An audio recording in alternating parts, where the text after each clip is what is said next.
ကဲဘောမတွေကပြန်ဆုံးမတဲ့အနေအထားဖြစ်ကုန်ပြီเนาะကျွန်တော်ရဲရဲမြဘာဖြစ်လို့ဆိုတော့အခုကျွန်တော်လုပ်မဲ့ဗီဒီယိုဖိုင်တွေကလူဟာ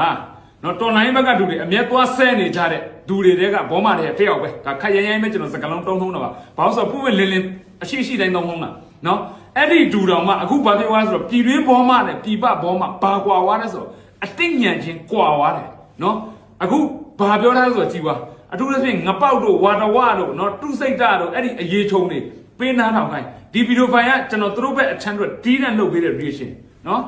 မင်းတို့ဘက်ကပြောတဲ့လူစကားကိုပဲမင်းတို့ကိုပြန်ပေးနားထောင်ခိုင်းပါเนาะ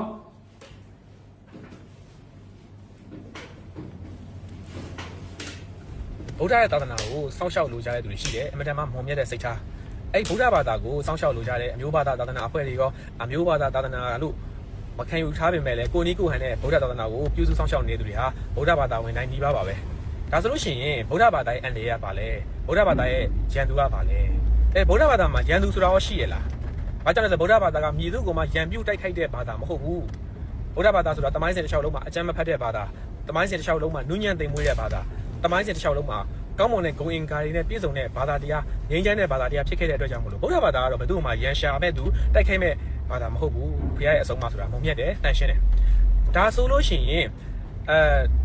တော်များပေါ့တော့ဗုဒ္ဓဘာသာကိုစောင့်ရှောက်ပါမယ်ဆိုပြီးတော့ဂိုင်းကနာတွေထောင်ပြီးဖွဲ့စည်းတွေနဲ့လုပ်နေကြတဲ့သူတချို့ယဟန်တန်ကတော့တချို့လို့ပြောပါတယ်နော်တချို့ကဗုဒ္ဓဘာသာကိုစောင့်ရှောက်မယ်ဆိုပြီးတော့လုပ်နေလုပ်ရက်တွေရှိတယ်ဒါဆိုလို့ရှိရင်သူတို့ကဘယ်အရာတွေကနေပြီးဗုဒ္ဓဘာသာကိုစောင့်ရှောက်မှာလဲဗုဒ္ဓဘာသာရဲ့ရန်သူဆိုတာကဘာသာကြားတွေလားဘာသာမဲတွေလားခရစ်ယာန်တွေလားအစ္စလမ်တွေလားတစ်ခုမှမဟုတ်ပါဘူးဗုဒ္ဓဘာသာရဲ့ရန်သူဆိုတာကကိလေသာပါပဲအဲ့တော့မြတ်စွာဘုရားဒါနော်ပြောရတာဒီသူပြောတဲ့စကားတွေမှားတယ်ကျွန်တော်ကတော့လေကိုနဲ့အခုဒီဘက်ကိုဆိုရင်ဒါကျွန်တော်တို့နဲ့ရန်သူတို့ပြောလို့ရတယ်တစ်ချိန်လုံးဘောမဆိုပြီးသူတို့ဟိုဘက်အတိုင်းဝိုင်းရက်တီလာတာကျွန်တော်တို့ကတော်လိုင်းအတိုင်းဝိုင်းရဒါပေမဲ့